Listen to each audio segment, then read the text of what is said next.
Good morning everyone. जय देवी competition classes में आप सभी लोगों का स्वागत है। तो आज हम शुरू करते हैं डेली करंट अफेयर क्लास। तो डेली करंट अफेयर क्लास में आप लोगों का स्वागत है। तो देखते हैं आज के हमारे कौन से महत्वपूर्ण क्वेश्चन बने हुए हैं, उनके बारे में हम आज डिस्कशन करेंगे और आपको इम्पोर्टेंट फैक्ट्स भी उनके बारे में हम बताएंगे। तो अभी तक आप लोगों ने हमारे यूट्यूब चैनल को लाइक, शेयर और सब्सक्राइब नहीं किया है तो आप लोग इसे लाइक, शेयर अवश्य करें। तो चलते हैं, देख लेते हैं आज का हमारा पहला क्वेश्चन कौन सा बना हुआ है। तो देखते हैं पहला क्वेश्चन। तो पहला क्वेश्चन हमारा आज का है, हाल ही में विश्व हृदय दिवस कब मनाया गया है। तो हाल ही में विश्व हृदय दिवस कब मनाया गया है, ये आपको बताना है। तो आप देखें और बताएं कि हाल ही में विश्व हृदय दिवस कब मनाया गया है। तो जल्दी करें, देखते हैं सबसे पहले इसका जवाब कौन देता है। तो इसमें 28 सितंबर है, 27 सितंबर है, या फिर 29 सितंबर है, या फिर 30 सितंबर है। तो इसमें से हमारा ऑप्शन नंबर कौन सही है कि हाल ही में विश्व हृदय दिवस किस तिथि को मनाया गया है, तो ये आपको बताना है। तो आप देखें और बताएं। तो इसमें हमारा ऑप्शन नंबर सही है। ऑप्शन नंबर क्या है? ऑप्शन नंबर 3 सही हो जाता है। 29 सितंबर 29 सितंबर को विश्व हृदय दिवस मनाया जाता है। ओके, देख लेते हैं सितंबर से कौन कौन से महत्वपूर्ण दिवस हैं जो पेपर में पूछे जा सकते हैं। तो देख लेते हैं। पहला हो जाएगा हमारा 1 सितंबर को राष्ट्रीय पोषण दिवस और गुड निरपेक्ष दिवस इसी दिन मनाया जाता है, 1 सितंबर को ही। 2 सितंबर को विश्व नारियल दिवस मनाया जाता है। 5 सितंबर को शिक्षक दिवस। 8 सितंबर को विश्व साक्षरता दिवस। 9 सितंबर को हिमालय दिवस मनाया जाता है और 14 सितंबर को विश्व हिंदी दिवस मनाया जाता है। अगला है क्या है? 14 सितंबर को हिंदी दिवस मनाया जाता है। 15 सितंबर को अभियंता डे, क्या है? Engineers day. फिर क्या है? अगला है 16 सितंबर विश्व ओजोन दिवस और संचायिका दिवस मनाया जाता है। 17 सितंबर को विश्वकर्मा जयंती। 20 सितंबर को रेलवे पुलिस बल RPF का है स्थापना दिवस हो जाता है। 21 सितंबर को विश्व अल्जाइमर दिवस और अंतर्राष्ट्रीय शांति दिवस मनाया जाता है। 23 सितंबर को विश्व हैजा क्या है? 23 सितंबर को हैजा दिवस और 24 सितंबर को विश्व बधिर दिवस मनाया जाता है। 25 सितंबर को अंत्योदय दिवस और 26 सितंबर को मूक बधिर दिवस मनाया जाता है। अगला है 27 सितंबर। तो 27 सितंबर को विश्व पर्यटन दिवस मनाया जाता है। 28 सितंबर को विश्व रेबीज दिवस के रूप में मनाया जाता है। अगला है 29 सितंबर। तो 29 सितंबर को विश्व हृदय दिवस और आज 30 सितंबर को अंतर्राष्ट्रीय अनुवाद दिवस मनाया जाता है। ओके, चलते हैं अगले क्वेश्चन की तरफ। अगला क्वेश्चन है, हाल ही में आवास एवं शहरी मामलों के मंत्री ने दिल्ली में स्वास्थ्य सर्वेक्षण का कौन सा संस्करण लॉन्च किया है। तो इसमें चौथा है, 5वां है, 6ठा है, या फिर 7वां। तो इसमें से हमारा ऑप्शन नंबर सही है 4, क्या है? 7वां जो है ये शहरी एवं आवास मामलों के मंत्री ने स्वच्छ सर्वेक्षण का 7वां संस्करण लॉन्च किया हुआ है। देख लेते हैं अगला क्वेश्चन। हाल ही में किस देश ने सभी क्रिप्टो करेंसी के लेन देन को अवैध घोषित कर दिया है। तो हाल ही में किस देश के द्वारा सभी क्रिप्टो करेंसी के लेन देन को अवैध घोषित कर दिया है। तो ये फ्रांस है, ऑस्ट्रेलिया है, चीन है, या फिर इनमें से कोई नहीं। तो इसमें से हमारा ऑप्शन नंबर कौन सही है, ये आपको बताना है। तो आप देखें और बताएं कि इसमें हमारा ऑप्शन नंबर कौन सा सही हो जाता है। तो इसमें हमारा ऑप्शन नंबर सही है 3, क्या है? चीन देश ने सभी क्रिप्टो करेंसी के लेन देन को अवैध घोषित कर दिया है। देख लेते हैं चीन। तो चीन में साइनोफार्म वैक्सीन बनाई गई है। मार्स रोवर झुरोंग मंगल ग्रह पर सफलतापूर्वक उतारा गया है। ई कचरे का सबसे बड़ा उत्पादक देश ये भी चीन ही है। हाई स्पीड मैगलेव का सफलतापूर्वक परीक्षण ये भी चीन देश ने किया हुआ है। और क्या है? वाइडू नेविगेशन सैटेलाइट का सफलतापूर्वक परीक्षण ये भी चीन देश के द्वारा किया गया है। ऑनलाइन गोपनीयता कानून पारित करने वाला ये भी चीन देश हो जाता है। अगला क्वेश्चन देख लेते हैं। अगला क्वेश्चन है, हाल ही में किस देश के फुटबॉलर रोजर हंट 83 वर्ष की आयु में इनका निधन हुआ है। तो ये कहाँ के थे? जर्मनी के हैं, ब्राज़ील के हैं, या फिर रूस के हैं, या फिर इंग्लैंड के। तो ये कहाँ के रहने वाले थे? तो ये रहने वाले थे इंग्लैंड के। इंग्लैंड देश के फुटबॉलर रोजर हंट 83 वर्ष की आयु में इनका निधन हो गया है। तो ये इंग्लैंड देश के रहने वाले थे। देख लेते हैं, ये हैं इंग्लैंड देश के फुटबॉलर रोजर हंट, 83 वर्ष की आयु में इनका निधन हो गया है। इनका जन्म 1938 में हुआ था और इनकी मृत्यु 2021 में हो गई। अगला क्वेश्चन देखते हैं। हाल ही में बाजरे को किस राज्य की भावांतर भरपाई योजना के तहत शामिल किया जाएगा। तो हाल ही में बाजरे को भावांतर भरपाई योजना के तहत शामिल किया गया है किस राज्य में। तो देख लेते हैं, ऑप्शन हमारा है उत्तर प्रदेश, ऑप्शन नंबर 2 है राजस्थान, ऑप्शन नंबर 3 है मध्य प्रदेश, ऑप्शन नंबर 4 है हरियाणा। तो इसमें से हमारा ऑप्शन नंबर कौन सही हो जाएगा ये आपको बताना है। तो आप देखें और बताएं। तो इसमें हमारा ऑप्शन नंबर कौन सही हो जाएगा। तो इसमें हमारा ऑप्शन नंबर सही है ऑप्शन नंबर 4 हरियाणा। हरियाणा राज्य सरकार के द्वारा बाजरे को भावांतर भरपाई योजना के तहत शामिल किया गया है। तो किसने किया है? तो ये किया है हरियाणा राज्य सरकार के द्वारा। हरियाणा के द्वारा ये किया गया है बाजरे को भावांतर योजना के अंतर्गत। हरियाणा में ही देश की पहली एयर टैक्सी सेवा चंडीगढ़ से हिसार के लिए शुरू हुई है। ओके, देखते हैं हरियाणा में प्रशांत कुमार अग्रवाल नए डीजीपी बने हुए हैं। हवाई टैक्सी सेवा की शुरुआत ये भी हरियाणा में की गई है। मेरा पानी मेरी विरासत योजना हरियाणा राज्य सरकार के द्वारा चलाई जा रही है योजना। और गोरख धंधा शब्द के इस्तेमाल पर प्रतिबंध लगाया किसने? तो ये हरियाणा राज्य सरकार के द्वारा लगाया गया है। देख लेते हैं हरियाणा। तो हरियाणा की राजधानी चंडीगढ़ है। सबसे बड़ा शहर फरीदाबाद हो जाता है। यहाँ की जनसंख्या है 2,53,51,462। घनत्व इसका कितना है? तो ये 573 वर्ग किलोमीटर इसका घनत्व हो जाता है, जनसंख्या घनत्व। और क्षेत्रफल इसका है 44,212 वर्ग किलोमीटर। यहाँ पर ज़िले कितने हैं? तो यहाँ पर 22 ज़िले हो जाते हैं। राजभाषा यहाँ की हिंदी और हरियाणवी पंजाबी है।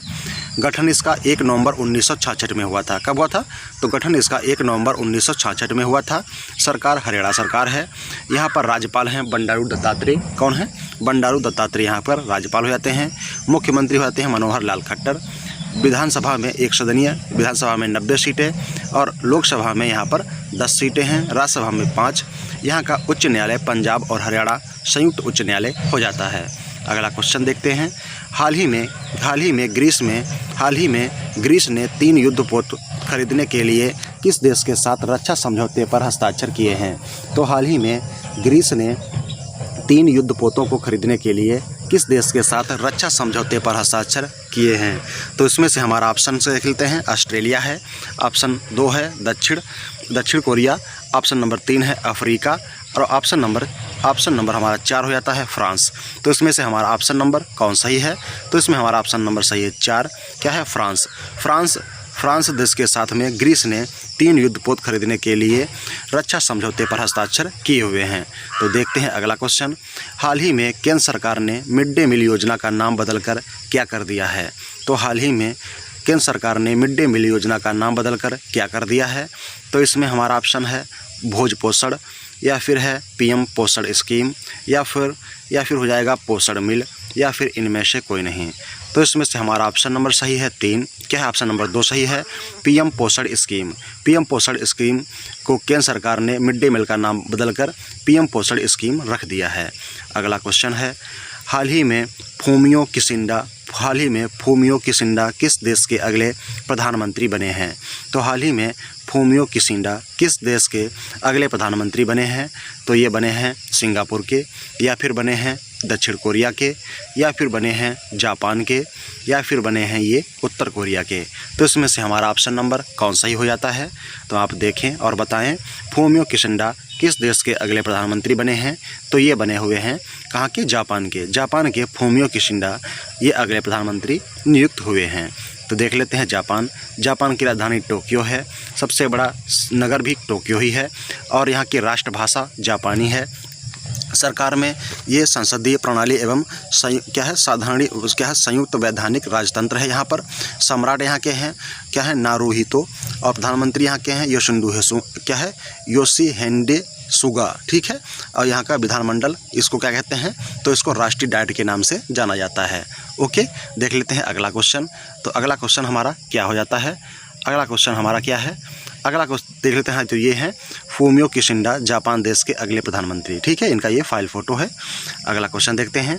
हाल ही में किस देश ने महिलाओं के बहुमत वाली यूरोप की पहली संसद को चुना है? तो हाल ही में किस देश ने महिलाओं के बहुमत वाली यूरोप की पहली संसद को चुना है?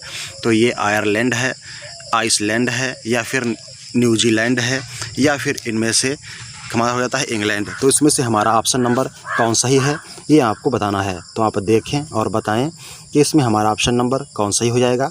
तो हाल ही में किस देश ने महिलाओं के बहुमत वाली यूरोप की सरकार को चुना है? तो आप देखें और बताएं। तो इसमें हमारा ऑप्शन नंबर सही है कौन सा? ऑप्शन नंबर 2 सही है आइसलैंड। आइसलैंड देश ने महिलाओं के बहुमत वाली यूरोप की पहली संसद को चुना है। ठीक है, अब देख लेते हैं आइसलैंड का किस में प्रथम स्थान है। तो आइसलैंड का वैश्विक शांति सूचकांक में प्रथम स्थान है। ठीक है, क्या है, आइसलैंड का वैश्विक शांति सूचकांक में आइसलैंड का प्रथम स्थान है और अंतिम स्थान में इसमें अफगानिस्तान है। और भारत का क्या है, विश्व शांति सूचकांक में 135वां स्थान हो जाता है। ओके, चलते हैं अगले क्वेश्चन की तरफ, देख लेते हैं अगला क्वेश्चन। तो हाँ, आइसलैंड की राजधानी है रेक्याविक। ठीक है, रेक्याविक यहाँ की राजधानी हो जाती है। बड़ा शहर नगर यहाँ भी रेक्याविक ही है। भाषा यहाँ की आइसलैंडिक है। सरकार संवैधानिक सरकार है, गणतंत्र है। यहाँ के राष्ट्रपति हैं ओलाफर रागनर ग्रिम्सन। और यहाँ के प्रधानमंत्री क्या है, जिर हरलेमर हार्डे। यहाँ पर स्वतंत्र डेनमार्क से स्वतंत्र कब हुआ था ये, तो संप्रभुता 1 दिसंबर 1918। गणतंत्र बना है 17 जून 1944 को। गणतंत्र कब बना है, 17 जून 1944 को बना है। अगला क्वेश्चन है, हाल ही में नाबार्ड ने किस राज्य में याक पालन के लिए ऋण योजना को मंजूरी दी है।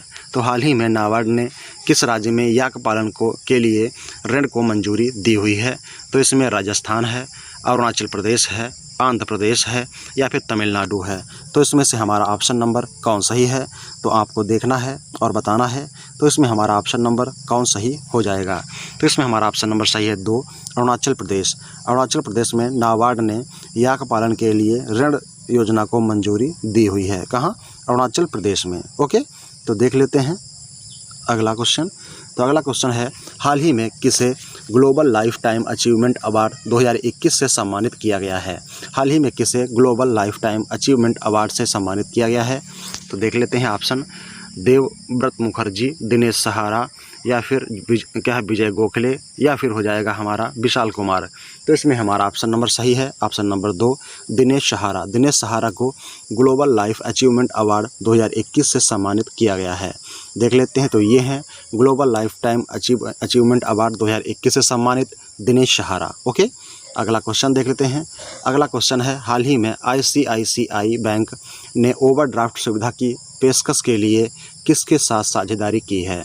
तो हाल ही में ICICI बैंक ने ओवरड्राफ्ट सुविधा की पेशकश के लिए किसके साथ साझेदारी की है। तो ये गूगल है, अमेजॉन इंडिया है, फेसबुक है या फिर इंस्टाग्राम। तो इसमें से हमारा ऑप्शन सही है, ऑप्शन नंबर 2, अमेजॉन इंडिया।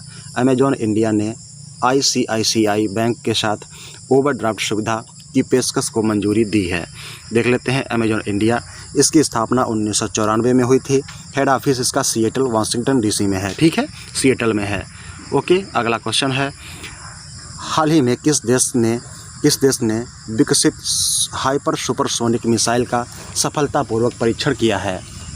तो किस देश ने हाल ही में विकसित हाइपरसोनिक मिसाइल का परीक्षण किया हुआ है। तो देखते हैं, इसमें ऑप्शन हमारा उत्तर कोरिया है, दक्षिण कोरिया है या फिर हो जाता है इसमें श्रीलंका या फिर बांग्लादेश या फिर इनमें से कोई नहीं। तो इसमें से हमारा ऑप्शन नंबर सही है 1, उत्तर कोरिया। उत्तर कोरिया हाल ही में विकसित हाइपर सुपरसोनिक मिसाइल का सफलतापूर्वक परीक्षण किया हुआ है। किसने, उत्तर कोरिया ने। उत्तर कोरिया और दक्षिण कोरिया को डिवाइड करने वाली रेखा क्या कहते हैं, तो डिवाइड करने वाली रेखा को कहते हैं 38th पैरेलल। क्या कहते हैं, 38th पैरेलल उसे कहते हैं। ठीक है, उत्तर कोरिया और दक्षिण कोरिया को अलग करने वाली रेखा को। ओके, देख लेते हैं अगला क्वेश्चन। हाल ही में ITBP के 2 अधिकारियों ने किस देश में स्थित मानसलू चोटी को फतह किया है। तो इसमें ऑप्शन है नेपाल, ऑप्शन 2 है भूटान, ऑप्शन नंबर 3 है श्रीलंका, ऑप्शन नंबर 4 है क्या है, बांग्लादेश। तो ITBP के 2 अधिकारियों ने किस देश में स्थित मानसलू चोटी को फतह किया है। तो ये चोटी कहाँ है, तो ये चोटी हो जाती है नेपाल में। नेपाल की चोटी को 2 ITBP अधिकारियों ने इसे फतेह किया है, तो ये नेपाल में है। देख लेते हैं, ITBP की स्थापना 1962, मुख्यालय दिल्ली, अध्यक्ष हैं संजय अरोड़ा। क्या है, ITBP की स्थापना 1962, मुख्यालय दिल्ली, अध्यक्ष होते हैं संजय अरोड़ा। देख लेते हैं राजधानी, नेपाल की राजधानी काठमांडू, सबसे बड़ा नगर काठमांडू ही है। राजभाषाएं नेपाली आधिकारिक भाषा है और खसकुरा निवासी नेपाली। ठीक है, राष्ट्रपति विद्यादेवी भंडारी, प्रधानमंत्री हैं खड़ग प्रसाद ओली। एकीकरण दिवस क्या है, तो एकीकरण दिवस कब, मतलब यहाँ इसका एकीकरण कब हुआ था, तो 21 दिसंबर 1768। और ये गणराज्य कब बना, तो ये 28 दिसंबर 2007। ओके, अगला क्वेश्चन देखते हैं। तो ITBP की स्थापना 1962, मुख्यालय दिल्ली, अध्यक्ष हैं संजय अरोड़ा। फिर क्या है, ITBP के अधिकारी जिन्होंने इसे पार किया है, तो कौन है, रतन सिंह सोनी और अनूप कुमार सोनी। ठीक है, ये 2 अधिकारी थे जिन्होंने ही इसे पार किया है। अगला क्वेश्चन देखते हैं। अखिल भारतीय प्रबंधन संघ के नए अध्यक्ष कौन नियुक्त हुए हैं, तो हाल ही में अखिल भारतीय प्रबंधन संघ के नए अध्यक्ष कौन नियुक्त हुए हैं, तो ये पृथ्वी सिंह हैं, CK रंगनाथन हैं, या फिर सुमंगला शर्मा हैं, या फिर हैं गगनदीप कौर। तो इसमें से हमारा ऑप्शन नंबर कौन सही है, तो इसमें हमारा ऑप्शन नंबर सही है 2, CK रंगनाथन अखिल भारतीय प्रबंधन संघ के नए अध्यक्ष के रूप में नियुक्त हुए हैं। तो ये हो जाता है, ये हैं अखिल भारतीय प्रबंधन संघ के नए अध्यक्ष CK रंगनाथन। ओके, अगला क्वेश्चन है। किसने पृथ्वी की सतह को निगरानी के लिए लैंडसैट 9 उपग्रह लॉन्च किया है, तो हाल ही में किसने पृथ्वी की सतह को निगरानी के लिए लैंडसैट 9 उपग्रह लॉन्च किया है, तो ये हमारा ऑप्शन इसमें है नासा, ऑप्शन नंबर 2 है इसरो, ऑप्शन नंबर 3 है क्या, कॉस्मॉस, ऑप्शन नंबर 4 है जाक्सा। तो इसमें हमारा ऑप्शन नंबर सही हो जाएगा, ऑप्शन नंबर 1 नासा के द्वारा पृथ्वी की सतह को निगरानी के लिए लैंडसैट 9 उपग्रह लॉन्च किया गया है। नासा की स्थापना 1958। इसका जो हेड ऑफिस है वो वाशिंगटन DC है। अध्यक्ष हैं विल नेल्सन इसके अध्यक्ष हो जाते हैं नासा के। अगला है CSIR का 80वां स्थापना दिवस कब मनाया गया है, तो CSIR का 80वां स्थापना दिवस मनाया गया है, तो ये 24 सितंबर, 25 सितंबर, 26 सितंबर या फिर 27 सितंबर। तो हमने इसमें ऑप्शन हमारा सही है 3, 26 सितंबर। 26 सितंबर को ICR का 80वां स्थापना दिवस मनाया गया है। देख लेते हैं ICR। तो इसकी स्थापना 1942, मुख्यालय दिल्ली, डायरेक्टर जनरल इसके हैं शेखर शिंदे इसके डायरेक्टर जनरल हो जाते हैं। अगला क्वेश्चन है। किसने रेथियान हाइपरसोनिक हथियार का सफलतापूर्वक परीक्षण किया है, तो हाल ही में किसने रेथियान हाइपरसोनिक हथियार का सफलतापूर्वक परीक्षण किया है, तो ये रूस है, अमेरिका है, या फिर जापान है, या फिर इटली। तो इसमें से हमारा ऑप्शन नंबर कौन सही है, तो हाल ही में किसने रेथियान हाइपरसोनिक हथियार का सफलतापूर्वक परीक्षण किया है, तो ये किया हुआ है अमेरिका ने। अमेरिका के द्वारा रेथियान हाइपरसोनिक हथियार का सफलतापूर्वक परीक्षण किया गया है। तो देख लेते हैं। तो ये है अमेरिका की राजधानी वाशिंगटन DC है। यहाँ के राष्ट्रपति हैं जो बिडेन। इनकी 2 पुस्तकें इंपॉर्टेंट हैं, प्रॉमिस मी डैड और प्रॉमिस मी टू कीप। ठीक है। अगला है यहाँ की वाइस प्रेसिडेंट कमला हैरिस हैं। इनकी 3 पुस्तकें इंपॉर्टेंट हैं, super hero in everywhere, the truth we hold, smart on a crime. अगला है अमेरिका और भारत के बीच में कौन कौन से युद्धाभ्यास होते हैं, तो यहाँ Cope India, tiger Trump, Vajra Prahar इसी साल हिमाचल प्रदेश में, और युद्धाभ्यास इसी साल राजस्थान के बीकानेर में हुआ है। अगला क्वेश्चन है। किसे मास्टर कार्ड के वैश्विक राजदूत के रूप में नियुक्त किया गया है, हाल ही में किसे मास्टर कार्ड के वैश्विक राजदूत के रूप में नियुक्त किया गया है, तो ये हैं मैग्नस कार्लसन, लुइस हैमिल्टन, या फिर दोनों, या फिर इनमें से कोई नहीं। तो इसमें से हमारा ऑप्शन सही है 1, मैग्नस कार्लसन को मास्टर कार्ड के वैश्विक राजदूत के रूप में नियुक्त किया गया है। तो देख लेते हैं अगला क्वेश्चन। हाल ही में HAL ने किस राज्य में सिविल DO 228 विमान की तैनाती के लिए क्या है एलायंस एयर के साथ समझौता किया है, तो हाल ही में HAL ने किस राज्य में सिविल DO 228 विमान की तैनाती के लिए एलायंस एयर के साथ समझौता किया है, तो यह मध्य प्रदेश में, छत्तीसगढ़ में, उड़ीसा में, या फिर अरुणाचल प्रदेश। तो इसमें हमारा ऑप्शन सही है ऑप्शन नंबर 4, अरुणाचल प्रदेश में DO 228 विमान की तैनाती के लिए एलायंस एयर के साथ समझौता किया है HAL ने। तो देखते हैं अरुणाचल प्रदेश में एरेमन जनजाति पाई जाती है। पक्के टाइगर रिजर्व और नामदफा टाइगर रिजर्व ये कहाँ है, ये अरुणाचल प्रदेश में है। कहाँ है ये, अरुणाचल प्रदेश में है। ठीक है। और देखते हैं यहाँ का है डोपरिगो ब्रिज। ठीक है, डोपरिगो ब्रिज जो है यहीं पे पाया जाता है अरुणाचल प्रदेश में। ठीक है, अरुणाचल प्रदेश में ही ये पाया जाता है। तो देख लेते हैं अरुणाचल प्रदेश के बारे में। तो अरुणाचल प्रदेश के बारे में देखते हैं। अरुणाचल प्रदेश की राजधानी ईटानगर है और यहाँ के राज्यपाल हैं BD मिश्रा, मुख्यमंत्री पेमा खांडू, लोकसभा में 28, लोकसभा में 2 सीटें, राज्यसभा में 1 और विधानसभा में यहाँ पर 60 सीटें हो जाती हैं। कितनी? 60। राष्ट्रीय उद्यान है मेलिंग नामदफा। ठीक है, तो मेलिंग और नामदफा यहाँ के राष्ट्रीय उद्यान हो जाते हैं। कहाँ के हैं ये? तो ये हैं अरुणाचल प्रदेश के। ठीक है, तो अरुणाचल प्रदेश के बारे में हमने देख लिया है। चलते हैं अगले क्वेश्चन की तरफ, देखते हैं अगला क्वेश्चन हमारा कौन सा है। तो अगला क्वेश्चन, आज के क्वेश्चन हमारे यहीं समाप्त होते हैं। अब इसके बाद में हम देखेंगे क्या, तो इसके बाद में हम अब देखते हैं कि हमने आप लोगों को से कल कहा था कि अब हम आज बताएंगे, क्या बताएंगे, तो आज हम आप लोगों को जानकारी देंगे सभी लोगों को भारत के प्रमुख पर्यटन स्थल। ठीक है, तो भारत के प्रमुख पर्यटन स्थलों के बारे में हम आज आप लोगों को जानकारी उपलब्ध कराएंगे, तो आप लोग बने रहें। तो देख लेते हैं भारत के प्रमुख पर्यटन स्थल। तो भारत के प्रमुख पर्यटन स्थलों के बारे में हम जानकारी ले लेते हैं। तो इसमें हमारा पहला ऑप्शन कौन सा है, तो पहला इसमें हमारा सही है, क्या है? अजंता की गुफाएँ। अजंता की गुफाएँ औरंगाबाद महाराष्ट्र में है और इसे बौद्धों द्वारा बनवाया गया था। इसकी स्थापना, जो निर्माण हुआ था, वो 200 ईसा पूर्व से 700 ईसा पूर्व के मध्य हुआ था। ठीक है, अगला है हमारा एलोरा की गुफाएं। एलोरा की गुफाएं ये भी औरंगाबाद महाराष्ट्र में हैं और इन्हें भी बौद्धों के द्वारा बनवाया गया था। किसके द्वारा? बौद्धों के द्वारा बनवाया गया था और ये 450 से 650 ईसा पूर्व के मध्य बनवाई गई थीं। अगला हमारा है कांचीपुरम। तो कांचीपुरम मंदिर ये तमिलनाडु में है। कहाँ? तमिलनाडु के चेन्नई में, चेन्नई के तमिलनाडु में है और इसे पल्लव राजा के द्वारा बनवाया गया था। क्या? पल्लव राजाओं के द्वारा बनवाया गया था 6ठी एवं 7वीं शताब्दी के मध्य। ठीक है, 6ठी एवं 7वीं शताब्दी के मध्य बनवाया गया था। फिर अगला है हमारा एलिफेंटा की गुफाएं। एलिफेंटा की गुफाएं मुंबई महाराष्ट्र में है और इसे किसने बनवाया है ये तो अभी पता नहीं चला है, पर यह 7वीं शताब्दी के मध्य में बनवाई गई हैं। इनका ये साक्ष्य मिलता है। 64 योगिनी मंदिर। 64 योगिनी मंदिर ये खजुराहो मध्य प्रदेश में है, निर्मित है और इसको चंदेल राजाओं के द्वारा बनवाया गया था। कब बनवाया गया था? तो ये 10वीं शताब्दी के समय बनवाया गया था। अगला है खजुराहो मंदिर। खजुराहो मंदिर छतरपुर मध्य प्रदेश में है। इसे चंदेल राजाओं के द्वारा बनवाया गया था। कब बनवाया गया? तो ये बनवाया गया 1025 से 1050 ईसा पूर्व में। अगला है दिलवाड़ा का जैन मंदिर। दिलवाड़ा का जैन मंदिर है आबू राजस्थान। इसके निर्माणकर्ता हो जाते हैं बिमल शाह। कौन हो जाते हैं? बिमल शाह। और ये 1031 ईस्वी के मध्य बनवाया गया था। अगला हमारा है कुतुब मीनार। तो कुतुब मीनार की कहाँ बनवाई गई? ये है दिल्ली में है और इसे कुतुबुद्दीन ऐबक के द्वारा बनवाया गया था 1199 ईस्वी में। ठीक है, अगला है हमारा 2.5 दिन का झोपड़ा।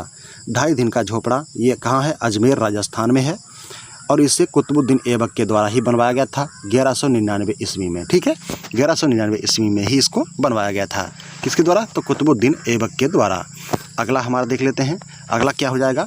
तो अगला हमारा हो जाएगा जगन्नाथ मंदिर। जगन्नाथ मंदिर ये पुरी उड़ीसा में है और इसे अनंत वर्मन के द्वारा बनवाया गया था 12वीं शताब्दी के समय। अगला है हमारा कोणार्क का मंदिर। तो कोणार्क का मंदिर इसे सूर्य मंदिर भी कहते हैं। ये पुरी उड़ीसा में है। कहाँ? पुरी उड़ीसा में है और इसे नरसिंह देव प्रथम ने बनवाया था 13वीं शताब्दी में। कब? 13वीं शताब्दी में नरसिंह देव प्रथम ने कोणार्क मंदिर का निर्माण करवाया था। अगला है हमारा फिरोज शाह कोटला। तो ये दिल्ली में है स्टेडियम और इसको फिरोज शाह तुगलक ने बनवाया था और इसको क्या है 1354 ईस्वी में इसकी स्थापना मानी जाती है। विजय स्तंभ ये चित्तौड़गढ़ राजस्थान में है। इसे महाराणा कुंभा के द्वारा बनवाया गया था 1458 से 1468 ईस्वी के मध्य। अगला हमारा है गोलकुंडा का किला। तो गोलकुंडा का किला है ये हैदराबाद आंध्र प्रदेश में है। इसे कुली कुतुब शाह के द्वारा बनवाया गया और इसको 1518 से 1687 ईस्वी के मध्य बनवाया गया था। शेर शाह का मकबरा तो ये सासाराम बिहार में है और इसे इस्लाम शाह ने बनवाया था। इस्लाम शाह ने इसे कब बनवाया? तो इसे 1539 से 1545 ईस्वी में बनवाया था। अगला है आगरा फोर्ट। आगरा फोर्ट तो ये किसने बनवाया? ये बनवाया कहाँ है? आगरा फोर्ट आगरा में ही उत्तर प्रदेश में है और इसे अकबर ने बनवाया था 1566 ईस्वी में। कब? 1566 ईस्वी में। फतेहपुर सीकरी तो ये भी आगरा उत्तर प्रदेश में है। इसे भी अकबर ने बनवाया था 1571 ईस्वी में। अकबर का किला इलाहाबाद उत्तर प्रदेश में है। इसे भी अकबर ने बनवाया और ये 1575 ईस्वी के मध्य बना था। अगला हमारा हो जाएगा स्थल, तो अगला स्थल हमारा है चार मीनार। चार मीनार हैदराबाद आंध्र प्रदेश में है। इसे कुली कुतुब शाह ने बनवाया था 1591 ईस्वी में। अगला हमारा स्थल हो जाएगा अकबर का मकबरा। अकबर का मकबरा हमारा अगला स्थल है, तो ये सिकंदरा उत्तर प्रदेश में है।